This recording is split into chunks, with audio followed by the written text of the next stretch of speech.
کہ لاکھ علم کے دریا بہا دیے جائیں،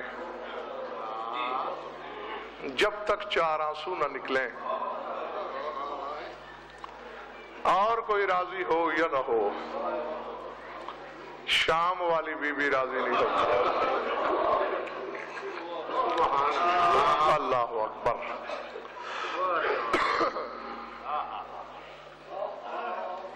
بس مولا تمہاری عبادت قبول فرمائے۔ دعائے میری اس غم میں رونے والی آنکھیں کبھی کسی غم میں اشکبار نہ ہوں۔ کوئی زیادہ طویل و عریض مصائب نہیں پڑھنا، بس یاد دہانی مقصود ہے۔ سن مجھ سے لینا، پردے میں میری مرشد زادی موجود ہے، پرسہ اسے دینا۔ جو شام سے یہاں تک آئی ہی پرسے کے لیے ہے، اسے نہ ہمارے علم سے کوئی غرض، نہ ہماری فصاحت و بلاغت سے، نہ خطابت سے۔ علیم ازل کی بیٹی عالمہ غیر معلمہ، ہاں جہاں میں اور کتابیں لایا ہوں وہاں 8-10 کتابیں مقتل کی بھی ساتھ لایا ہوں۔ دکھا سکتا ہوں آپ کو کہ جب بھی مجلس میں آتی ہے، پردے کی طرف جاتے جاتے پہلے قدم رک جاتے ہیں علی کی بیٹی کے، اور ننگے سر بیٹھے ہوئے عزاداروں کی طرف دیکھ کر ٹھنڈی سانس لے کر یہی کہتی ہے، شبیر کو رونے والوں، شام سے آئی ہوں حسین کو رونے۔ اللہ اکبر۔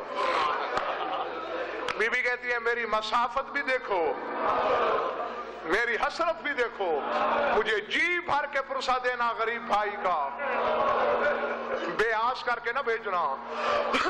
ویسے تو سمجھ لو مسجد سے کم جگہ پہ نہیں بیٹھا میں، اور اگر عادی ہو کہ قسم کے بغیر تمہیں اعتبار نہیں آتا تو آؤ میرے سر پہ قرآن لے آؤ رکھ دو۔ ہم آج اکٹھے ہوئے ہیں، کل پھر اس وقت اکٹھے ہوں گے 8 پہر کے بعد۔ علی کی بیٹی کا معاملہ یہ نہیں، وہ مسلسل 10 راتیں تمہارے شہر میں مہمان ہے۔ اللہ اکبر۔ العظمت للہ، العظمت للہ۔ جس کے سینے میں گوشت کا دل ہے اور رونے کی نیت لے کے بیٹھا ہے، 10 راتیں۔ ابھی میں منبر چھوڑ دوں گا، آپ اپنے گھروں کو چلے جاؤ گے۔ میں نے کتابوں میں پڑھا ہے کہ 2 ماں بیٹیاں ساری رات اسی عزا خانے میں پھرتی رہیں گی۔ بیٹی ماں کا ہاتھ پکڑ کے کہے گی، اماں فلاں مومن یہاں رو رہا تھا، اماں فلاں مومن یہاں بیٹھا رو رہا تھا، اماں وہ منہ پہ ماتم کرنے والا یہاں بیٹھا رو۔